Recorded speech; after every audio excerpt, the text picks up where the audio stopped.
ॐ नमः सिद्धेभ्यः।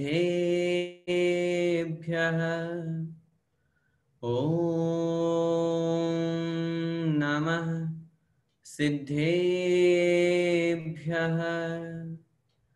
ॐ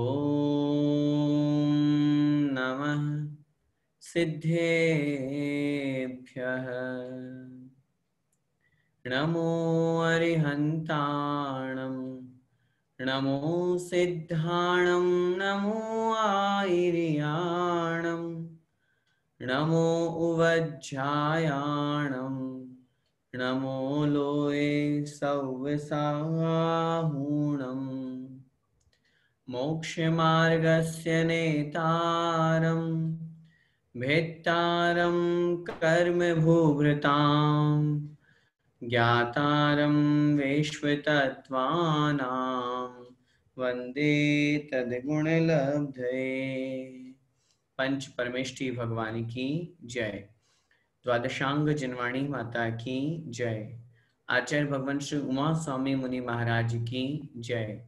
आचार्य भगवान श्री विद्यासागर जी महाराज की जय। परम पूज्य गुरुदेव निर्यापक श्रवण मुनि पुंगव श्री सुधा सागर जी महाराज की जय। अढ़ाई द्वीपस्थ समस्त मुनिराजों की जय। आचार्य भगवान उमा स्वामी द्वारा विरचित श्री तत्वार्थ सूत्र जी ग्रंथादिराज का हम स्वाध्याय कर रहे हैं। तीसरा अध्याय हमारा चल रहा है और अब तक की 4 कक्षाओं में, तीसरे अध्याय की 4 कक्षाओं में हमने अधोलोक और मध्यलोक संबंधी काफी कुछ चर्चाएं हमने की हैं।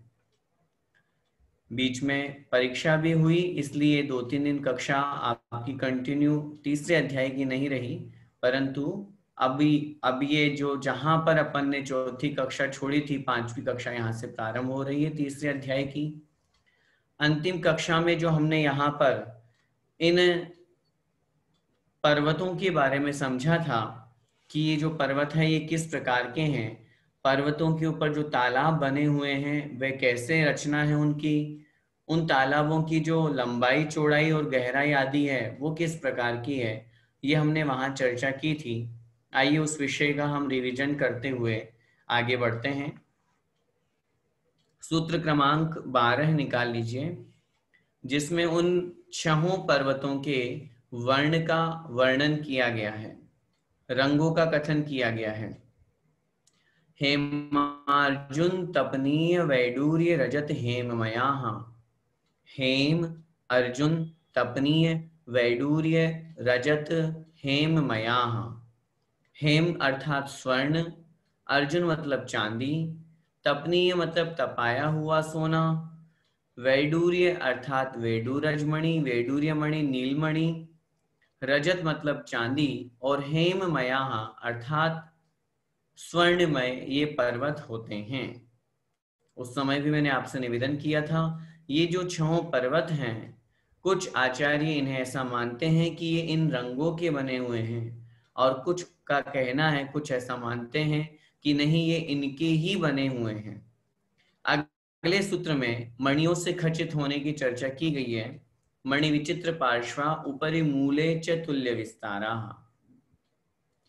मणि विचित्र पार्श्वा, दोनों पार्श्व भागों में, उस पर्वत के आजू और बाजू दोनों पार्श्व भागों में चित्र विचित्र मणियां लगी हुई है, अनेक प्रकार की मणियों से वे खचित हैं।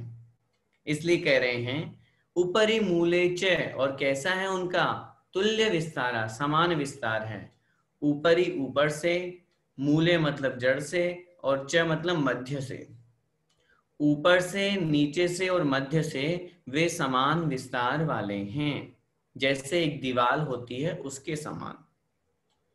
उन पर्वतों के ऊपर क्या बने हुए हैं, तो बता रहे हैं पद्म महापद्म तिगिंच केशरी महापुंडरीक पुंडरीका हृदाः तेषाम उपरि। हृदास तेषाम उपरि है, अलग अलग करेंगे शब्दों को, तो हृदाः तेषाम उपरि। हृदाः मतलब ये जो तालाब है, तेषाम उपरि उन पर्वतों के ऊपर बने हुए हैं। पर्वत चूंकि दीवार के जैसे हैं, ऊपर का जो भाग है वो फ्लैट है, मैंने आपसे निवेदन किया था कि जैसे वर्तमान में अपन पर्वत देखते हैं, ऊपर चोटी बनी हुई है या उबड़ खाबड़ जमीन है, पत्थर ऊपर उल्टे सीधे रखे हुए हैं, वैसे पर्वत नहीं है वे सीधे बिल्कुल एक समान विस्तार वाले पर्वत हैं। ऊपर से फ्लैट होने के कारण से ऊपर उनके मध्य भाग में तालाब बने हुए हैं। तालाबों के नाम यहाँ पर क्रमशः बताए हैं, पद्म, महापद्म आदि, जिनका वर्णन हम पढ़ चुके हैं। अब उसमें जो प्रथम तालाब है उसकी लंबाई चौड़ाई गहराई कितनी है? प्रथमो योजन सहस्रायामस तदर्ध विष्कंभो हृदय है। पहला योजन, प्रथमो मतलब पहला, हृदय मतलब तालाब। पहला जो तालाब है योजन सहस्र आयाम है, 1000 योजन लंबा, तद अर्ध विष्कंभ है, और उसका जो आधा विस्तार मतलब चौड़ाई है, 1000 की आधी होगी 500, 1000 योजन लंबा और 500 योजन चौड़ा है। इस प्रकार उन तालाबों की यहाँ पर लंबाई चौड़ाई बताई जा रही है। इसमें सबसे पहले तालाब की यहाँ पर बताई गहराई कितनी है, 10 योजना वगाह है, 10 योजन गहराई है। उनमें क्या है, तन मध्य योजनम पुष्करम, उनके उस तालाब के मध्य में बीचों बीच में योजनम पुष्करम, 1 योजन का कमल बना हुआ है। कमल कैसा है? पृथ्वी काय है, वनस्पति काय की नहीं है। अब ये तो आपने बता दिया पहले तालाब का। अब आगे के जो तालाब और पर्वत हैं, तालाब और कमल हैं, उनकी क्या रचना है तो बता रहे हैं, तद द्विगुण द्विगुणा हृदा पुष्कराणि च। तद मतलब उससे, द्विगुण द्विगुणा, दुगने दुगने विस्तार वाले हैं। कौन? हृदा मतलब तालाब, पुष्कराणि च मतलब कमल। पद्म नाम के तालाब की हमने यहाँ पर चर्चा की, उसकी लंबाई चौड़ाई गहराई और कमल की। इसके आगे के जो तालाब और कमल हैं वो उससे दुगने दुगने हैं, लेकिन ये दुगने दुगने का क्रम कहाँ तक लगाना है? विदेह क्षेत्र तक बस। फिर वापस उल्टा, रिवर्स, फिर आधा आधा उल्टा करते जाइए, आधा आधा कम करते जाइए। तो इस प्रकार यहाँ पर जैसे मैंने उदाहरण उस समय बताया था, पद्म नाम का तालाब जो है वह 1000 योजन लंबा, 500 योजन चौड़ा और 10 योजन गहरा है, और उसमें 1 योजन का कमल है। बात चल रही थी हमारी कि वो जो तालाब और कमल हैं वे कैसे हैं? वे दुगने दुगने विस्तार वाले हैं। कहाँ तक लगाना है ये दुगने दुगने का क्रम? ये मात्र लगाना है विदेह क्षेत्र तक, उससे आगे नहीं। उसके आगे वापस उल्टा क्रम शुरू हो जाएगा, आधा आधा उनसे। अब ये जो कमल बने हुए हैं इन पे महल बने हैं, इन महलों पे देवियां निवास करती है।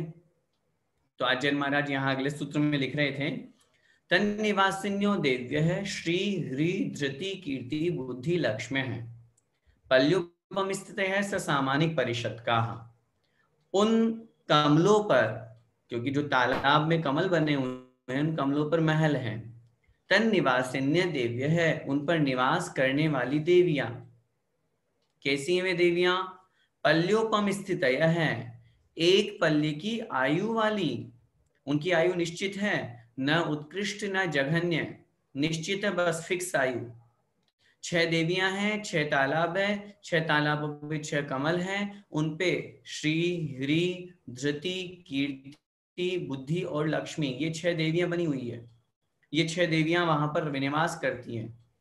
इन सब देवियों की आयु एक पल्ले की होती है, और ये सामानिक और पारिषद जाति के देवों के साथ में निवास करती हैं। मैंने आपसे निवेदन किया था, सामानिक और पारिषद जाति के जो देव हैं ये उन्हें पति रूप वाले देव नहीं है। जैसे अन्य स्वर्गों में या अन्य स्थानों पर हम देखते हैं कि देवियों के पति रूप स्वामी होते हैं। इन श्री हरि आदि देवियों के पति रूप स्वामी कोई देव नहीं होते हैं। सामानिक जाति के जो देव होते हैं ये पिता और गुरु के समान पूज्य होते हैं। पारिषद जाति के जो देव होते हैं ये सभासद के समान सम्माननीय होते हैं। तो इस प्रकार इन 2 प्रकार के देवों के साथ में इनका निवास वहां पर बना हुआ है। यहां तक हमारा वर्णन हो गया था। आइए अब हम आगे पढ़ते हैं। निकाल लीजिए आप सभी। सूत्र क्रमांक 20। एक एक शब्द का शुद्ध उच्चारण करते हुए हम समझेंगे। गंगा, बोलिए। सिंधु, रोहित द्रोहितास्या, रोहित द्रोही, रोहित द्रोहितास्या, रोहित द्रोहितास्या, हरिद्धरी कांता, हरिद्धरी कांता, सीता सीतोदा, सीता सीतोदा, नारी नर कांता, नारी नर कांता, सुवर्ण रूप्यकूला, सुवर्ण रूप्यकूला, रक्ता रक्तोदाह, रक्ता रक्तोदाह, सरितस, सरितस, तन्मध्यगाः, तन्मध्यगाः, सरितस तन्मध्यगाः। अब पूरे सूत्र को मैं बोल रहा हूं, जरा ध्यान से सुन करके उसका उच्चारण कीजिएगा। गंगा सिंधु रोहित द्रोहितास्या, हरिद्धरिकांता, सीता सीतोदा, नारी नरकांता, सुवर्ण रूप्यकूला, रक्ता रक्तोदाह, सरितस तन्मध्यगाः। बोलिए, आप लोग कोशिश कीजिए। गंगा सिंधु रोहित द्रोहितास्या, हरिद्धरिकांता, सीता सीतोदा, नारी नरकांता, सुवर्ण रूप्यकूला, रक्ता रक्तोदाह, सरितस तन्मध्यगाः। ठीक है, चलिए अब समझिए इस सूत्र में क्या कह रहे हैं। पिछले सूत्र तक वो जो तालाब बने हुए हैं उनकी पूरी चर्चा हो गई। अब उन तालाबों से नदियां निकलती है। तालाब का मतलब कोई छोटे मोटे तालाब नहीं है, ये सरोवर है, बड़े सरोवर, महासरोवर, महातालाब, जिनसे बहुत बड़ी बड़ी गंगा आदि नदियां निकलती है। कैसी हैं वो, कौन कौन सी है, पहले देखें। ये सब नदियों के नाम है, गंगा, सिंधु। फिर रोहित द्रोहित आस्या लिखा हुआ है, यहां से दो नदियां निकलेंगी, रोहित रोहितास्या, रोहित रोहितास्या। फिर है हरिद्धरी है, तो हरित हरिकांता। ये संस्कृत में संधियां होती है, उस कारण से वहां पे तय को ध हो गया, वो एक अलग बात है।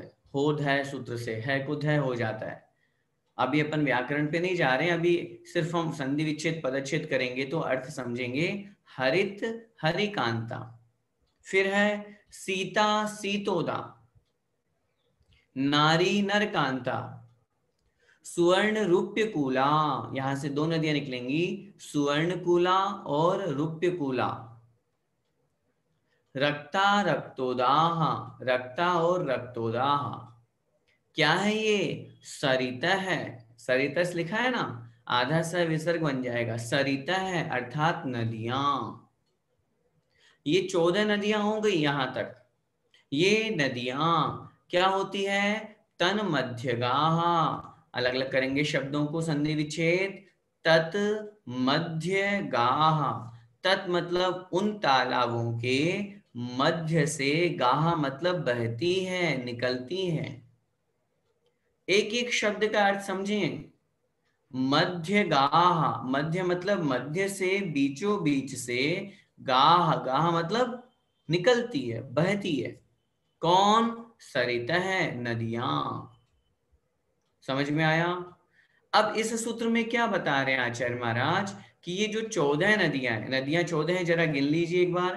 गंगा सिंधु, रोहित रोहितास्या, हरित हरिकांता, सीता सीतोदा, नारी नरकांता, सुवर्णकूला रूप्यकूला, रक्ता और रक्तोदा। हो गई 14। ये 14 नदियां उन तालाबों से, कितने तालाब है, 6 तालाब है, उन 6 तालाबों से निकलती हैं। अब प्रश्न बनेगा, तालाब तो 6 हैं, नदियां हैं 14, कैसे निकलती हैं? तो विशेष बात जो सूत्र में नहीं दी, टीका ग्रंथों से हमें प्राप्त होती है, वो विशेष बात ये है कि ये जो 14 नदियां हैं, तालाब 6 है, प्रथम तालाब से 3 नदियां निकलती हैं, अंतिम तालाब से 3 नदियां निकलती हैं, और शेष 4 तालाबों से 2-2 नदियां निकलती हैं। अच्छी तरह से समझिए, फिर अभी हम अगले सूत्र पढ़ करके चित्र के माध्यम से भी समझेंगे। पहले तालाब से 3 नदियां, अंतिम तालाब से 3 नदियां, तो कितनी हो गई? 6 नदियां तो अलग कर दीजिए। अब बच्चे तालाब कितने? 4। 6 तालाब में से 2 तालाब निकाल दीजिए, 4 तालाब से 2-2 नदियां, तो कितनी हो गई? 8। 8 और 6 नदियां हो गई 14 है। इस तरह ये 14 नदियां इन 6 तालाबों से निकलती है। हम ऐसा भी कह सकते हैं, क्षेत्र कितने हैं? 7। भरत हेमवत हरिविदे पढ़ के आए ना, तो 7 क्षेत्रों से 2-2 नदियां निकलती हैं। तो एक क्षेत्र से कितनी नदी निकली? 2। एक क्षेत्र से 2 नदियां निकली, तो प्रत्येक क्षेत्र में 2-2 नदियां निकलेंगे, तो 7 क्षेत्रों से 14 नदियां हो गई। इस तरह से ये 14 नदियां जो हैं, ये उनके बिल्कुल मध्य से, बीचों बीच से बहती है। ठीक है? किनके? उन तालाबों के। अब एक प्रश्न होना स्वाभाविक सी बात है। आपने ये तो कह दिया कि वो तालाबों से निकलती है, लेकिन कौन से तालाब से कौन सी नदी निकलती है, ये हम कैसे लगाएंगे? तो आचार्य महाराज अगला सूत्र यहां पे बता रहे हैं, जरा देखिए। द्वयोर्द्वयोः, बोलिए, द्वयोर्द्वयोः पूर्वाः पूर्वगाः, पूर्वाः पूर्वगाः, द्वयोर्द्वयोः पूर्वाः पूर्वगाः। सूत्र को थोड़ा सा अच्छे से उच्चारण करें। द्वयोर्द्वयोः, है ना? द्वय पूरा है, आधा द नहीं है। द्वयोर्द्वयो, द तो आधा है लेकिन वह पूरा है, मतलब द्वयोः ऐसा शब्द बनेगा संस्कृत में। तो द्वयोर्द्वयोः, बोलिए, द्वयोर्द्वयोः पूर्वाः पूर्वगाः। पूरा सूत्र बोलेंगे, द्वयोर्द्वयोः पूर्वाः पूर्वगाः। ठीक है? अब जरा अलग अलग करें शब्दों को, संधि विच्छेद।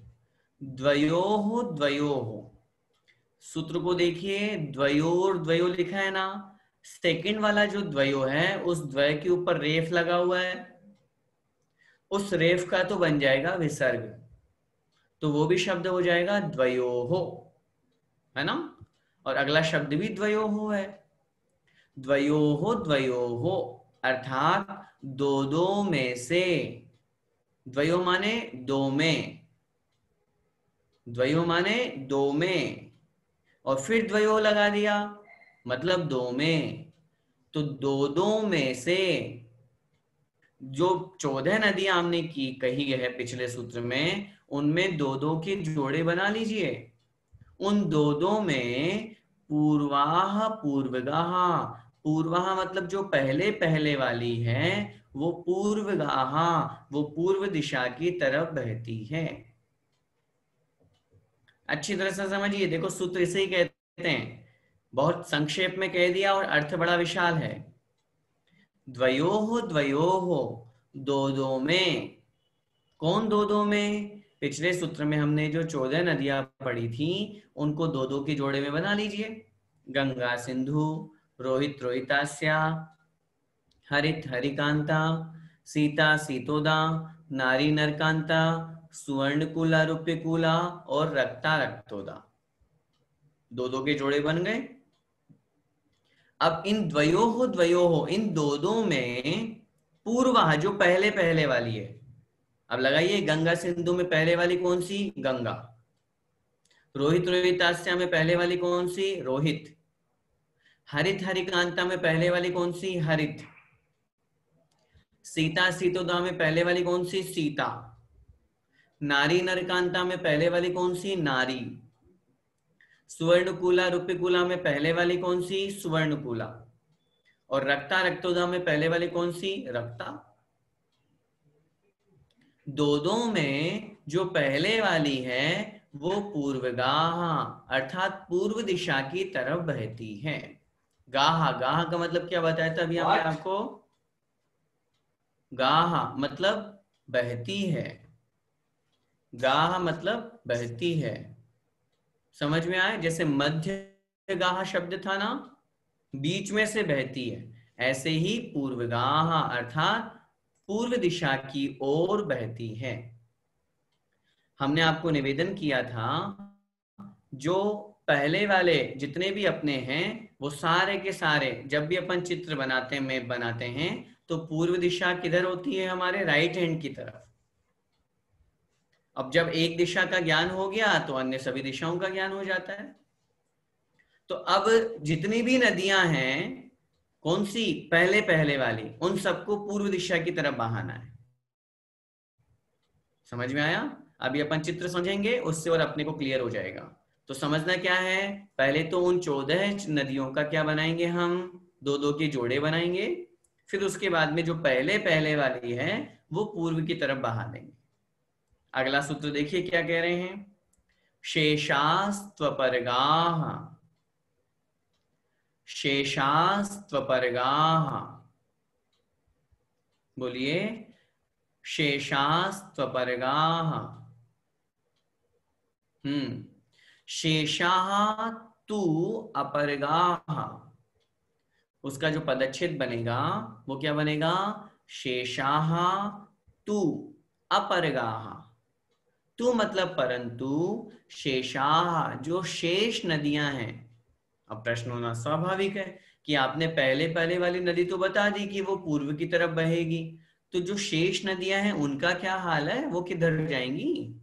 उत्तर में जाएंगी, दक्षिण में जाएंगी, किधर जाएंगी? तो शेषाः अर्थात शेष जो नदियां हैं, तू मतलब परंतु, परंतु जो शेष नदियां हैं मतलब दूसरी वाली जो नदी है, अपरगाह, अपर माने अपोजिट, दूसरी तरफ, गाह मतलब बहती है। पूर्व की दूसरी दिशा कौन सी होगी? पश्चिम, अपोजिट। इसलिए ये हम कहेंगे शेष जो नदियां हैं वो अपरगाह मतलब पश्चिम दिशा की तरफ बहती हैं। 14 नदियों में से हमने पहले पहले वाली नदी को पूर्व दिशा की तरफ बहाया था। गंगा, रोहित, हरित, सीता, नारी, सुवर्णकूला और रक्ता। अब इनके बाद में जो दूसरी वाली नदियां हैं, सिंधु, रोहितास्या, हरिकांता, सीतोदा, नरकांता, रुप्यकूला और रक्तोदा, ये जो शेष 7 नदियां बची ये किधर बहेगी? पश्चिम दिशा की तरफ, उल्टे हाथ में। समझ में आया विषय? ये महानदियां हैं, नेचुरल बहती है, न कभी सूखी है न कभी सूखेगी, प्राकृतिक है। कहां से निकल रही है? पद्म नाम के तालाब से गंगा सिंधु नदी निकल रही है। ऐसे पूरे 6 तालाबों से ये 14 नदियां निकलती हैं। अब जरा इस विषय को हम चित्र के माध्यम से समझ लेते हैं ताकि हमें ये विषय अच्छी तरह से समझ में आ जाए। ये देखिए आपके समक्ष ये चित्र दिया जा रहा है यहाँ पे। ये देखिए गंगा नदी कहां से निकल रही है? पद्म नाम के तालाब से। चित्र आप सभी लोगों को दिख रहा है, इसमें ये पूर्व दिशा की तरफ निकल रही है। देखिए पूर्व से निकल करके दक्षिण में भले ही आ रही है, उससे फर्क नहीं पड़ता, लेकिन बहना कहां से प्रारंभ कर रही है? पूर्व दिशा से, वो समझना है अपन को। तो ये हो गई अपनी गंगा नदी, पद्म नाम के तालाब से पूर्व दिशा की तरफ बह रही है, और सिंधु ये अपोजिट पश्चिम दिशा की तरफ बह रही है। फिर इसके बाद में महापद्म नाम के तालाब से, ये महापद्म नाम का तालाब है, इससे ये रोहित नदी निकल रही है यहां से। ये जहां मेरा कर्सर जा रहा है यहां से होकर के निकलेगी, और रोहितास्या पश्चिम में बहनी है तो वो पद्म नाम के तालाब से निकल रही है। विषय को अच्छी तरह से समझिए। हमने आपसे निवेदन किया था पहले और अंतिम तालाब से 3-3 नदियां निकलती हैं। तो पद्म नाम के तालाब से 3 नदियां समझ में आ रही है? पद्म नाम के तालाब से 3 नदियां निकली है, कौन कौन सी? गंगा, सिंधु और रोहितास्या। रोहित को क्यों नहीं बहाया? अगर रोहित को बहा देते तो रोहित तो पूर्व दिशा की तरफ बहती है और वो अगले तालाब से निकलना है। तब ऐसी स्थिति में इसलिए रोहित नदी जो है वो तो अगले तालाब महापद्म नाम के तालाब से निकलती है। इस दृष्टि में यहां पर यह कथन किया गया है। अच्छी तरह से समझिए, चित्र को देखिए। पद्म नाम के तालाब से पहले गंगा नदी, फिर सिंधु नदी, फिर महापद्म नाम के तालाब से उधर रोहित नदी और इधर पद्म नाम के तालाब से रोहितास्या। क्योंकि पहले वाली नदी को हमें पूर्व की तरफ बहाना है तो वो अगले वाले तालाब से ही प्रारंभ करना होगा। तो पद्म नाम के तालाब से 3 नदियां हमारी बही, गंगा, सिंधु और रोहितास्या। इसके बाद में फिर ये देखिए आगे महापद्म नाम का तालाब, जिससे यहां पर रोहित नदी और इधर हरिकांता नदी, ये लिखा हुआ हरिकांता नदी। अच्छी तरह से समझिए विषय को। आप लोगों के समक्ष इसीलिए रखा जा रहा है ताकि अच्छी तरह से आप विषय को समझें जो हम पढ़ रहे हैं। क्षेत्र की अपेक्षा बात करेंगे तो क्षेत्र की अपेक्षा से प्रत्येक क्षेत्र से 2-2 नदियां, जैसे देखिए भरत क्षेत्र से गंगा सिंधु, हेमवत क्षेत्र से रोहित रोहितास्या, हरि क्षेत्र से हरित हरिकांता, विदेह क्षेत्र से सीता और सीतोदा, फिर इसके बाद में रम्य क्षेत्र से नारी और नरकांता, हिरण्यवत क्षेत्र से स्वर्णकूला और रूप्यकूला, इसके बाद में ऐरावत क्षेत्र से रक्ता और रक्तोदा। प्रत्येक क्षेत्र की अपेक्षा बात करेंगे तो 2-2 नदियां, और तालाब की अपेक्षा बात करेंगे तो पहले और अंतिम तालाब से 3-3 नदियां और शेष तालाबों से 2-2 नदियां। अच्छी तरह से देख लीजिए, फिर से देखें। पद्म नाम के तालाब से भरत क्षेत्र में पूर्व दिशा की तरफ गंगा नदी, पश्चिम दिशा की तरफ सिंधु नदी, फिर इसके पश्चात पश्चिम दिशा की तरफ रोहितास्या और महापद्म तालाब से रोहित नदी, फिर तिगिंज नाम के तालाब से हरि नदी और महापद्म से निकली है हरिकांता नदी, फिर केशरी नाम के तालाब से सीता नदी और फिर इधर तिगिंज नाम के तालाब से सीतोदा नदी, महापुंडरिक नाम के तालाब से नारी नदी और इधर केशरी नाम के तालाब से कौन सी, नरकांता, पुंडरिक नाम के तालाब से सुवर्णकूला और इधर निकली है महापुंडरिक से रूप्यकूला, और पुंडरिक से अंत में पूर्व दिशा की तरफ रक्ता और पश्चिम दिशा की तरफ रक्तोदा। इस तरह से ये 14 नदियां निकली हैं। क्षेत्र की अपेक्षा बात करेंगे तो प्रत्येक क्षेत्र से कितनी नदियां निकली है? प्रत्येक क्षेत्र से 2-2 नदियां निकली हुई है। ये अपन समझेंगे। ये देखिए बहुत स्पष्ट यहाँ पे दिया हुआ है, आप अच्छी तरह से देखें इसको। इन्हीं नदियों के कारण से इन क्षेत्रों का विभाजन भी होता है। क्षेत्रों का विभाजन, क्षेत्रों में बंटवारा इन्हीं नदियों के कारण से होता है। तो तात्पर्य ये है हमारा कहने का, जो स्क्रीन आपको दिखाई जा रही है इसमें ये जो नदियां निकल रही हैं, इन नदियों को अच्छी तरह से यहाँ पर समझें। प्रत्येक तालाब से 2-2 नदियां नहीं निकलती, क्योंकि तालाब तो हमारे पास में 6 ही हैं और नदियां हैं 14। तो प्रथम और अंतिम तालाब से 3-3 नदियां और शेष सभी तालाबों से 2-2 नदियां निकलती हैं। इस प्रकार ये महानदियां होती हैं। इन नदियों से उन क्षेत्रों के विभाजन भी होते हैं, बंटवारे भी होते हैं, जो आपके समक्ष दिखाई दे रहे हैं स्पष्ट रूप से। देखिए ये भरत क्षेत्र है, इस भरत क्षेत्र के अंतर्गत बीचों बीच में से ये पद्म ऊपर है, हिमवन नाम के पर्वत के मध्य में पद्म नाम का तालाब, इधर से गंगा नदी, इधर से सिंधु नदी। इससे इस भरत क्षेत्र के 3 टुकड़े हो गए, एक इधर, ये 2 और ये 3। आगे ये बीचों बीच में मध्य में विजयाट पर्वत हमारा जा रहा है। इससे यहाँ पर इस भरत क्षेत्र के 6 टुकड़े हो गए, 6 खंड हो गए। हम जो पढ़ते हैं चक्रवर्ती 6 खंडों का राजा होता है, 6 खंडों को जीतता है। ये 6 खंड ये ही है पूरे, मध्य का आर्य खंड और 5 म्लेच्छ खंड। हम लोग इस आर्य खंड में रहते हैं। ये है हमारा रहने का स्थान। हम लोग पढ़ते हैं पूजन में जब महार्घ्य चढ़ाते हैं, जम्बू द्वीपे, ये पूरा जम्बू द्वीप, भरत क्षेत्रे, ये भरत क्षेत्र, इसके आर्यखंडे, आर्यखंड में, वर्तमान का पूरा विश्व इस आर्यखंड में है। तो आर्यखंडे, फिर भारत देशे, अब उस आर्यखंड में पूरा विश्व जहां है उसमें फिर भारत देश में, फिर भारत देश में आपका राज्य, राज्य के बाद फिर जिला, इस तरह से ये सारी की सारी व्याख्या अपन को समझनी। ठीक है, तो ये यहाँ तक जो अपन ने वर्णन पढ़ा, ये हुआ हमारी उन 14 प्रकार की जो नदियां हैं वो किस प्रकार कौन से क्षेत्र में कहाँ बहती है, ये अपन ने समझा।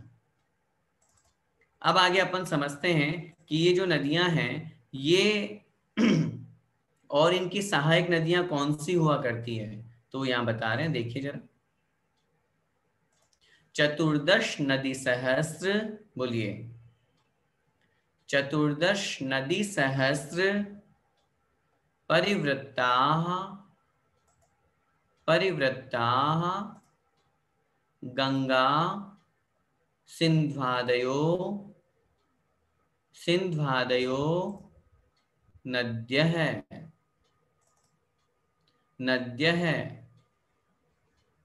चतुर्दश नदी सहस्त्र परिवृत्ता गंगा सिन्ध्वादयो नद्यः, चतुर्दश नदी सहस्त्र परिवृत्ता गंगा सिन्ध्वादयो नद्यः। चतुर्दश अर्थात 14 है, नदी मतलब नदियां, सहस्त्र मतलब हजार, सहस्त्र हजार, चतुर्दश नदी सहस्त्र 14,000 नदियां, परिवृत्ता मतलब घिरी हुई है, चारों तरफ हैं, किसके, गंगा सिन्ध्वादयो नद्य है, गंगा सिंधु आदि नदियों के।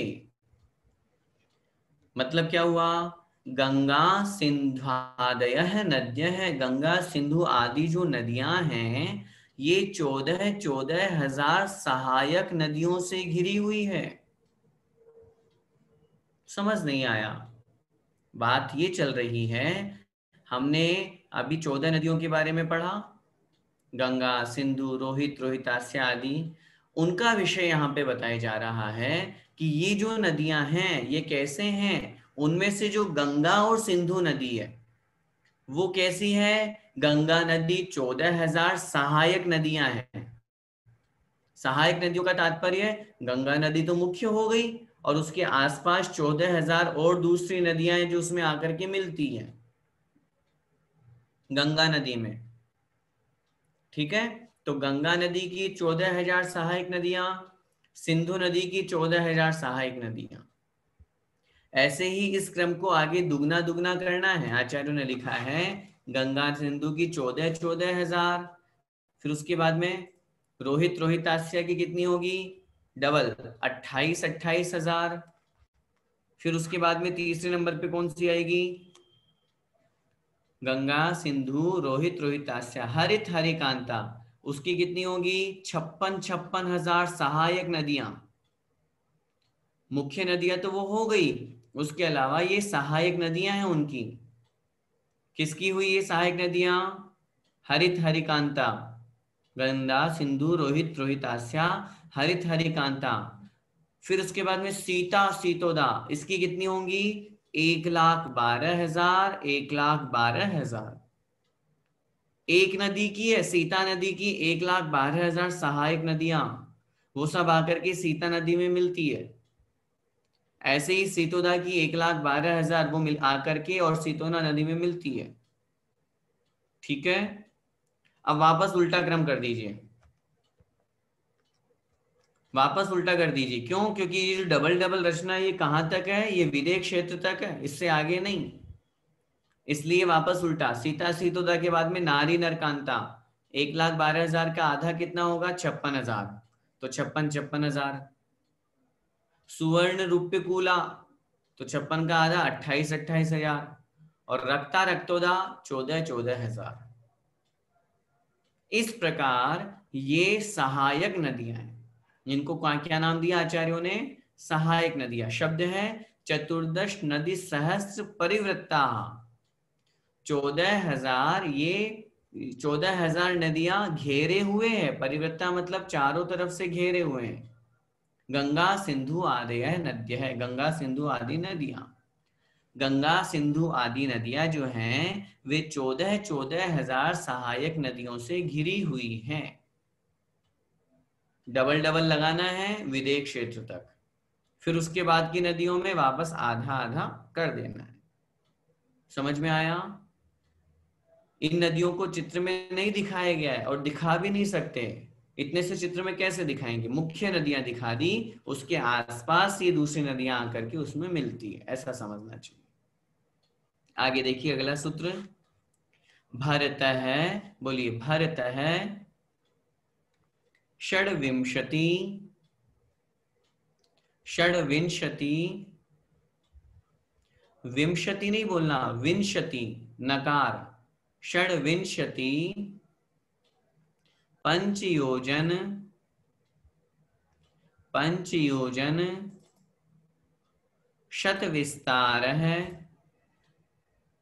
शत विस्तार है, षट, षट चैकोन, चैकोन विंशति भागा, विंशति भागा योजनस्य, योजनस्य, विंशति भागा योजनस्य, विंशति भागा योजनस्य। विषय को क्या कह रहे हैं? भरत है षड्विंशति, बोलिए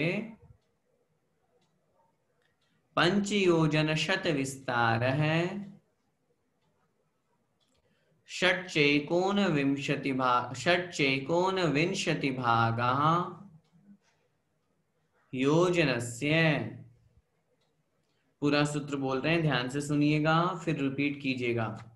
भरत है षड्विंशति, भरत है षड्विंशति पंचयोजन शत विस्तार है, षट्चैकोन विंशति भागा योजनस्य।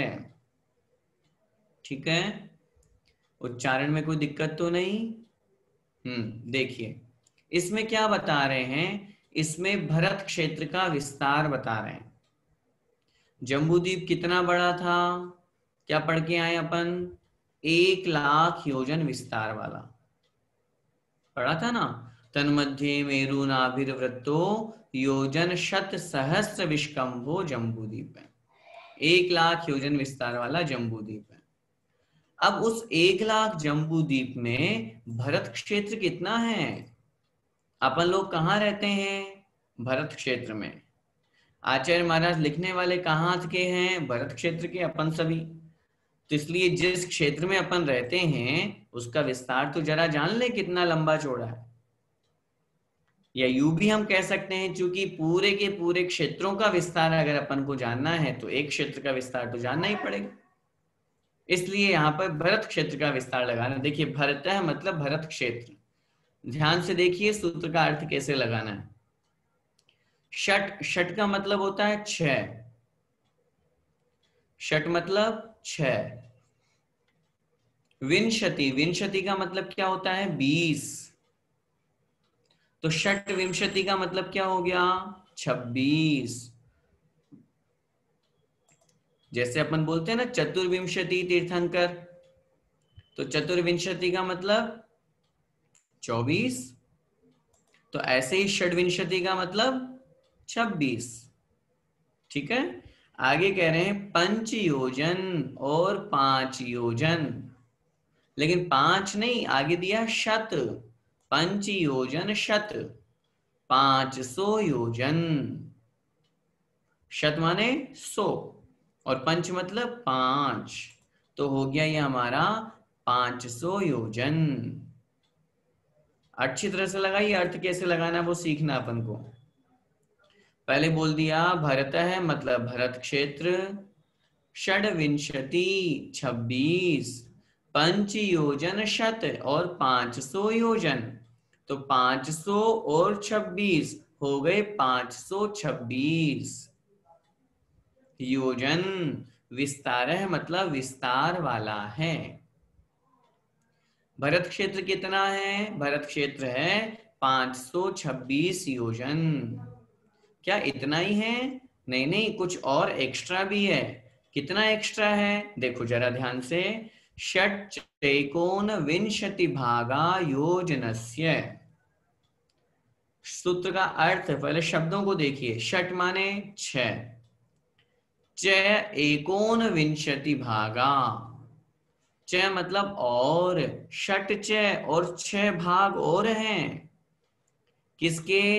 एकोन विंशति भागा योजनस्य, एक योजन के।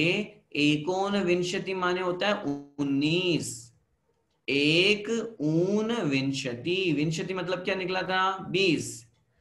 एक माने एक, ऊन का मतलब होता है कम, एक कम 20 मतलब क्या हुआ? 19। योजनस्य योजन के, एक योजन के 19 भाग कीजिए, उन 19 भागों के 6 भाग और। क्या मतलब हुआ? देखिए 526 योजन तो एक अलग पूरा सेफ हो गया, उतना तो है ही। उसके बाद में एक योजन के हमने भाग किए 19, उन 19 भागों में से 6 भाग किसके लगाना है? उस 19 के 19 में से 6 भाग और एक्स्ट्रा निकाल करके 526 में जोड़ दीजिए, जिसे हम गणित की भाषा में 526 सही 6/19 योजन कहते हैं। 6/19 को अपन कैसे लिखेंगे? मतलब अगर अपन को 19 भागों में से 6 लेना हो तो अपन क्या लिखेंगे? 6/19। जैसे उदाहरण समझो, 1/4, 4 के भागों में से हमने 1 ले लिया। अपन बोलते ना 1/2, चलो 2 ले लो, अपन आधा लगाते हैं ना, तो आधा लगाने के लिए क्या लिखते हैं? 1/2, मतलब 2 में से 1 भाग, तो आधा आ गया। तो ऐसे ही 6/19, तो 19 में से 6 भाग ले लिए। अच्छी तरह से समझिए, 526 योजन तो अलग पूरे सेफ हैं, और उसके अलावा षट और 6 भाग और हैं। 6 भाग किसके लगाएंगे? एक योजन के 19 भागों में से 6 भाग और हैं। यूं समझिए जैसे अपन ने अपने कॉपी में 19 लाइंस खींच ली, और 19 लाइंस में से ऊपर की 6 लाइन हमने 526 के साथ में ऐड कर दी। इसको हम कहेंगे 526 से 6/19। ये क्या है? ये भरत क्षेत्र का विस्तार है। भरत क्षेत्र कितना लंबा है?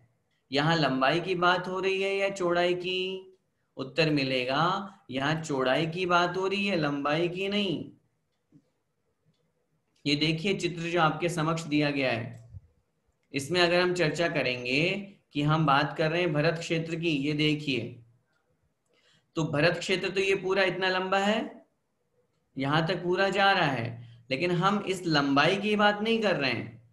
हम यहां से, यूं समझ लीजिए, दक्षिण से उत्तर बिल्कुल बीचों बीच में, आपको ये मेरा पॉइंटर दिख रहा है कर्सर, जहां पे ये म्लेच्छ खंड, विजयार्ध और आर्यखंड लिखा है ना, उत्तर से दक्षिण के बीच में ये कितना है? ये भाग है हमारा 526 से 6/19 योजन। ये वाला विस्तार बता रहे हैं यहाँ पे, दूसरा वाला विस्तार नहीं लगाना, कहीं आप ऐसा आड़े में लगा ले। लंबाई नहीं बता रहे अपन, चौड़ाई। विष्कंभ का मतलब विस्तार, चौड़ाई विस्तार। 526 से 6/19 योजन, ये इसका विस्तार है। ठीक है, भरत क्षेत्र का विस्तार। समय आपका आज का हुआ। आगे अपन फिर इसके आगे के जो क्षेत्र और पर्वत हैं उनका विस्तार समझेंगे। बस आज के लिए इतना ही। आज जो अपन ने पढ़ा एक बार उसका अपन रिवीजन कर लेते हैं। आइए देखते हैं। 20वें नंबर का सूत्र जिसमें आचार्य महाराज समझा रहे हैं, गंगा सिंधु रोहित रोहितास्य आदि 14 महानदियों के नाम देते उन्होंने कहा ये नदियां सरितः मतलब नदियां तन मध्यगाह अर्थात उनके मध्य से बहती है, उनके बीचों बीच में से, उन जो तालाब बने हुए उनके बीच में से निकलती है। ये चित्र आपके समक्ष है, ये देखिए यहां से निकलती है। अब प्रश्न बनता है कि कौन सी नदी कौन सी दिशा में निकलती है, वो यहाँ बता रहे हैं। पद्म तालाब से गंगा नदी पूर्व दिशा की तरफ, सिंधु नदी पश्चिम दिशा की तरफ, दो दो की जोड़े बना करके, द्वयोर द्वयोः पूर्वाः पूर्वगाः, दो दो में से जो पहले पहले वाली है वो पूर्व दिशा की तरफ बहती है, शेषास्त्र परगा, और जो बाद बाद वाली है वो पश्चिम दिशा की तरफ बहती है। इन नदियों की 14,000 सहायक नदियां हैं, लेकिन सभी नदियों की नहीं, गंगा सिंधु आदि नदियों की। आगे की जो नदियां हैं उनकी डबल डबल सहायक नदियां हैं।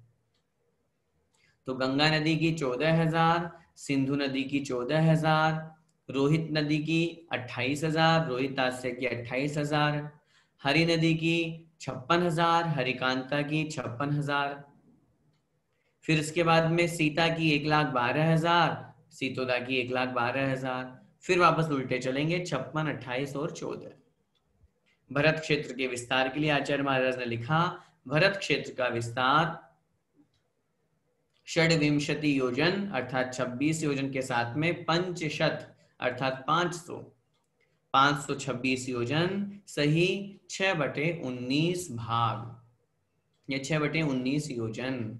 एक योजन के 19 भाग करने पर 6 भाग उसमें और ऐड कर देंगे तो ये हमारे भरत क्षेत्र का विस्तार आ जाएगा। ठीक है, चलिए बस आज के लिए इतना ही। बोले द्वादशांग जिनवाणी माता की जय। संत शिरोमणि आचार्य भगवंत 108 श्री विद्यासागर जी महाराज की जय। पूज्य गुरुदेव श्री सुधा सागर जी महाराज की जय।